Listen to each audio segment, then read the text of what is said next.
Good evening and welcome to the Channel Studios here in London with your international news around the world in 5.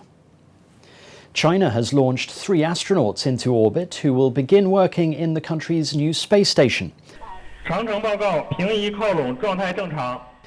3 men, Nie He-sheng, Liu Boming and Teng Hongbo, are to spend 3 months aboard the Tianhe module. It will be China's longest crewed space mission to date and the first in nearly 5 years. The crew successfully docked with the space station just over 7 hours after the launch. The moment of contact was met with applause from Mission Control in China. The launch and subsequent mission are seen as another demonstration of China's growing confidence and capability in the space domain. In the past 6 months, the country has returned rock and soil samples to Earth from the surface of the Moon and landed a 6-wheeled robot on Mars. The US House of Representatives has overwhelmingly passed a bill making June the 19th a federal holiday, commemorating the end of legal enslavement of black Americans. The bill is passed. The holiday marks the day in 1865 when a Union general informed a group of enslaved people in Texas that they had been made free 2 years earlier by the Emancipation Proclamation of President Abraham Lincoln. The House approved the bill on a vote of 415 to 14. The Senate unanimously passed the bill on Tuesday. Some 500 policemen have raided the offices of pro-democracy paper Apple Daily in Hong Kong, alleging its reports breached a national security law. Police also arrested the editor-in-chief and 4 other executives at their homes, freezing millions in assets owned by 3 companies linked to the Apple Daily. The paper is owned by Jimmy Lai, who is in jail on a string of charges. Apple Daily is known to be critical of the mainland Chinese leadership.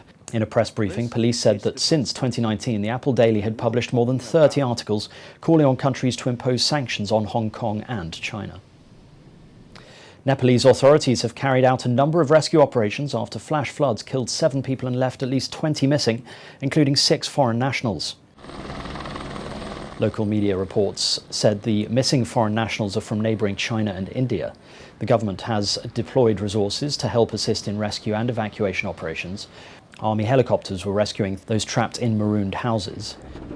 Meanwhile, more than 200 houses have been flooded in Crimea as a result of heavy rains, and the hospital and city centre of Kerch have been left without electricity.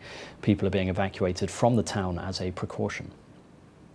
Ethiopia's foreign ministry says they regret the African Union's decision to appoint a panel to investigate alleged human rights violations in Tigray. It said the African Union had not followed the right procedure that would allow the necessary conditions for an investigation. It's after the AU's Human Rights Commission said it is looking into allegations of rights abuses in Tigray. Ethiopia is preparing for national and regional parliamentary elections, but voting has been delayed in 110 out of 547 constituencies because of violence and logistical problems. The man portrayed as a hero in a Hollywood movie about the Rwandan genocide could face a life sentence in jail for alleged terrorism offences. Prosecutors accuse Paul RUSESABAGINA of directing deadly rebel attacks from abroad in recent years. The attacks were carried out by the National Liberation Front, an opposition group he was involved with while abroad. They've called for a life sentence plus 170 years in jail. He has denied the charges against him. And finally, thousands of spiders and their webs have blanketed bushland in Australia's state of Victoria after heavy rains and flooding hit the region. Webs covered road signs, tall grass and trees, while spiders moved to higher ground to escape the saturated surface and spinning giant cobwebs in order to shelter themselves from the damp. Experts say the veils are created by a survival tactic known as ballooning, while spiders throw out silk to climb to higher ground. And that's your international news around the world in 5. Now back to the Channel Studios in Lagos.